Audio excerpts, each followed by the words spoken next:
Hai, aku hari ini pengen ngobrol tentang kemarahan. Pernah kan ngelihat orang yang kalau marahnya tuh norak, teriak-teriak, terus gebrak-gebrak, terus banting-banting. Kalau kita pikirkan, sebenarnya apa sih inti dari kemarahan? Intinya apa? Kenapa orang itu menjadi marah? Sebenarnya coba kita bayangkan seorang bayi yang keluar dari rahim ibu. Ketika dia keluar dengan posisi menangis, ya, itu adalah wujud dari ketidaknyamanan dia. Ada kemarahan di situ karena dia 9 bulan nyaman di perut mama, toto harus keluar. Kemarahan. Inti kemarahan apa? Takut. Fear. Jadi cikal bakal dari kemarahan adalah fear, adalah rasa takut.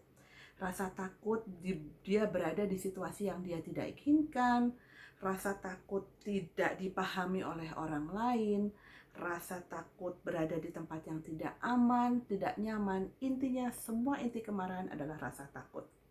Padahal kalau kita marah itu bagaikan kita memegang batu panas di dalam kantong. Asian Bram pernah mengajarkan demikian. Jadi seperti kita memegang batu panas di dalam kantong, kita mau lempar kepada orang. Tetapi sebelum kita lempar, kan tangan kita mengambil batu panas itu di dalam kantong kan. So artinya orang yang pertama kali terluka ketika kita marah adalah diri kita sendiri. Tangan kita dulu yang terbakar. Nah, sekarang pertanyaannya, bagaimana sih supaya kita bisa mengelola kemarahan? Bagaimana seseorang itu mempunyai kemampuan untuk mengontrol emosi atau emotional quotient. Nah, disinilah banyak orang Indonesia tidak menyadari pentingnya pendidikan usia dini. Banyak orang berpikir ketika memasukkan anak ke TK itu nanti-nanti aja lah. Yang penting bisa baca, tulis, hitung, calistung. Karena nanti di SD ada tuntutan ketika tes masuk SD favorit, anak-anak udah harus bisa membaca dan menulis dan berhitung. Kasihan, karena anak tidak mempunyai kesempatan untuk mengenali diri mereka sendiri dan mengembangkan emotional quotient mereka. Kecerdasan itu kan bermacam-macam, tidak hanya kecerdasan intelektual, tapi juga ada kecerdasan emosional, kecerdasan spiritual, banyak sekali. Kecerdasan bahasa, dan seterusnya. Um, Bapak Ibu, jangan abaikan pendidikan usia dini. Usia sampai 6 tahun, terutama usia 0 sampai 3 tahun adalah golden age, di mana anak-anak otaknya menyerap dengan sempurna seperti sebuah sponge, sebuah busa yang menyerap segala-galanya dengan sempurna. Di situ juga anak menyerap pembelajaran dan menyerap bagaimana dia distimulasi oleh lingkungan sekitarnya. Ada juga ilmu pengetahuan yang mengatakan anak-anak yang berada di lingkungan yang dekat dengan nature, dekat dengan pohon-pohonan, yang bangunannya tuh tidak plastik-plastik saja gitu, ada kayu-kayuan, itu berkembang secara emosional lebih sehat juga karena dia berdekatan dengan nature.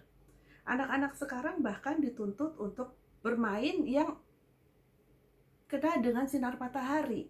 Kasihan anak-anak sekarang itu, mereka berada di sekolah yang ketutup, di dalam ruko, di dalam mall, yang mereka hanya bernyanyi, distimulasi untuk bernyanyi, untuk bicara, sosialisasi, tapi tidak secara fisik. Mereka kan adalah bagian dari alam. Jangan lupakan bahwa mereka adalah bagian dari alam. Jadi jangan abaikan pendidikan usia dini. Saya pernah 10 tahun di dunia itu, lalu saya uh, exploring myself ke pendidikan lebih tinggi, dan akhirnya saya berpikir yang paling nikmat adalah mempersiapkan manusia di usia awal mereka.